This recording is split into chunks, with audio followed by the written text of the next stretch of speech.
Hello, Rosemary. Hi, Chrism. How are you today? I'm fine. What are we going to talk about with you today? Well, I've been reading the autobiography of my life, and it's the book written by St. Teresa of Avila. So this is of your life or her life? Her life. I see. Continue. And she is in the 15th century.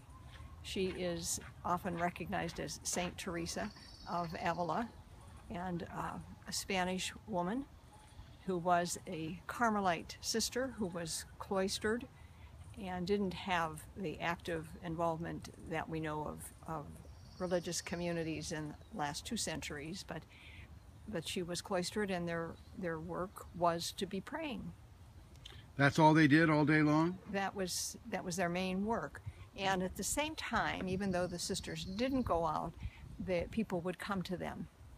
And she became a leader and very strong in leading them in their prayer life, in their relationship to God. Did she have Kundalini?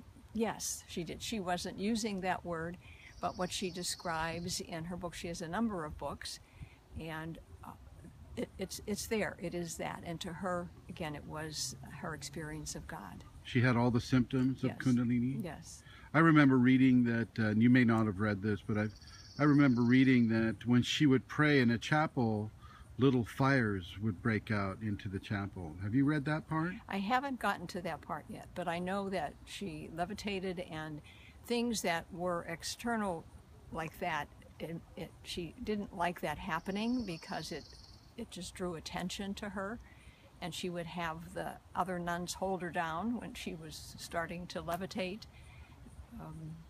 But she taught a lot of people spiritual aspects of life.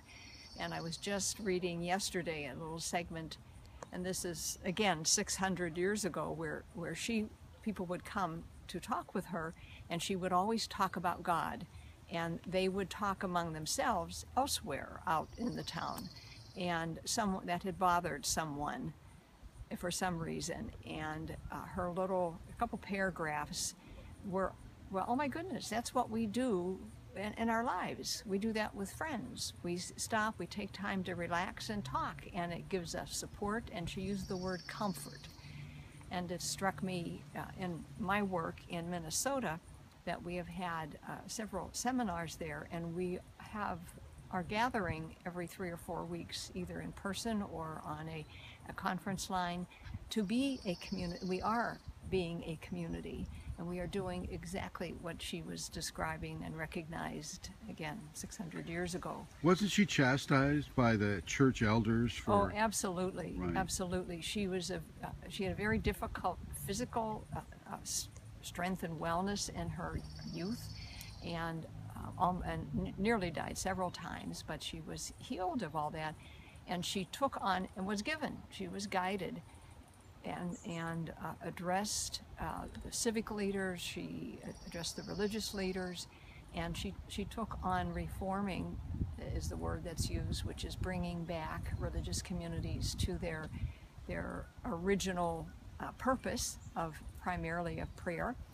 And she did that with several women's communities and one community of men, which is unheard of. She's the only woman ever been able to do that.